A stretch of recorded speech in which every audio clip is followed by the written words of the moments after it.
আমাদের পূর্ব ত্রিপুরা আসনের প্রার্থী শ্রীমতী কৃতি দেবী দেববর্মন মহারানী, আমাদের ত্রিপুরার রাজকুমারী, তিনি আজকে তেলিয়ামুড়ার কার্যকর্তাদের সঙ্গে দেখা করতে এসছেন। কিন্তু রাস্তায় তিনি প্রচণ্ড অসুস্থ হয়ে পড়ায় তিনি বর্তমানে আমাদের পিডাব্লিউডি ডাক্তারবাবুদের বিশ্রাম অবস্থায় রয়েছেন। ডাক্তারবাবুরা এসছেন, 3 জন ডাক্তারবাবু তাকে পরীক্ষা করেছেন। আমরা এখন যাচ্ছি, আমাদের প্রার্থীর সঙ্গে দেখা করব, নমস্কার বিনিময় করবেন আমাদের কার্যকর্তারা।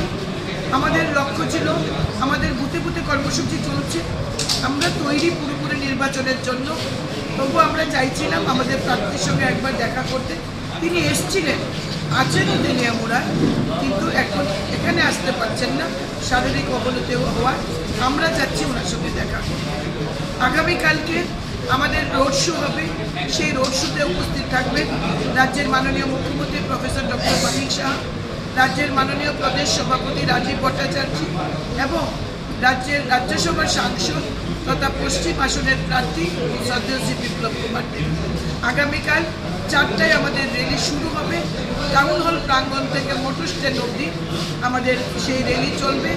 আমাদের টার্গেট 15,000 এবং আমরা জমায়েতের সময় দিয়েছি 3টায়।